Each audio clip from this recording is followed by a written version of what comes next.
donc Interculturel, c'est une association qui est pour la mobilité de la jeunesse en particulier, et donc mobilité individuelle mais aussi collective. Donc d'une part, on organise des échanges interculturels de jeunes.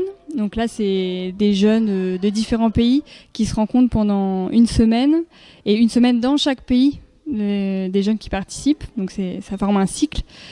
Et donc ça, c'est voilà, d'une part les échanges de jeunes, et on a aussi du volontariat. Donc ça, c'est plus de la mobilité individuelle, où donc les jeunes peuvent partir. Donc c'est aussi du volontariat local. Les jeunes peuvent faire des services civiques, des jeunes français en France, mais aussi on a des missions à l'étranger, donc dans nos pays partenaires, beaucoup en Allemagne, en Turquie, en Italie, en Espagne, etc. Je suis animatrice et interprète sur les échanges interculturels. Je m'occupe aussi de faire un peu le lien entre le volontariat et les échanges, parce que c'est souvent les mêmes partenaires où on place les volontaires et avec lesquels on fait les échanges.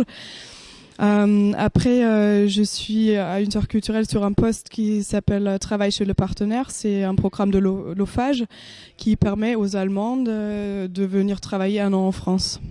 Avec la GES, on met en place un échange franco-allemand avec des jeunes salonnais et une association à Berlin qui accueille des jeunes réfugiés, notamment de Syrie.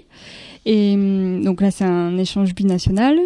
Et donc, on a une trentaine d'échanges comme celui-ci par an. Et donc, pour cet échange, moi, je vais être animatrice interculturelle interprète. C'est-à-dire qu'on est en charge de la pédagogie interculturelle, puisqu'il y a tout un tas de méthodes, notamment l'animation linguistique. Tous les matins, on propose des petits jeux pour que les deux groupes de pays apprennent quelques mots dans la langue de l'autre. Ensuite, il y a des méthodes aussi interculturelles où l'idée c'est de réfléchir sur les différences de culture, etc., mais en passant par des petits jeux ludiques. Et donc voilà, tout un cadre. Et puis aussi l'interprétariat, puisqu'on traduit tout systématiquement en français, allemand. Avec tout ce qui se passe en Europe et dans le monde aujourd'hui, je crois que à la base, c'est à cause d'une simple chose, c'est qu'on ne connaisse pas bien l'autre, et ça fait peur aux gens. Donc tout ce qu'on connaît de l'autre est transmis par des médias, donc par des tierces personnes, quoi. Et c'est pour ça que c'est super important de parler direct aux gens, de faire connaissance vraiment face à face. Oui, pour perdre la peur. Parce qu'on pense que quand on connaît l'autre, on peut pas le haïr. Je reprends les mots.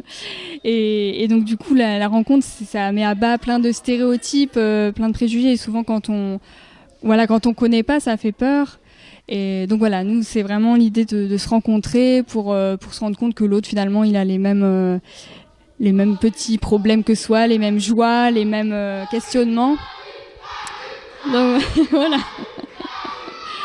Donc voilà, la rencontre, on pense que c'est un bon vecteur de développement personnel, et aussi dans les vies professionnelles des jeunes aussi, d'avoir une expérience comme ça, c'est très riche.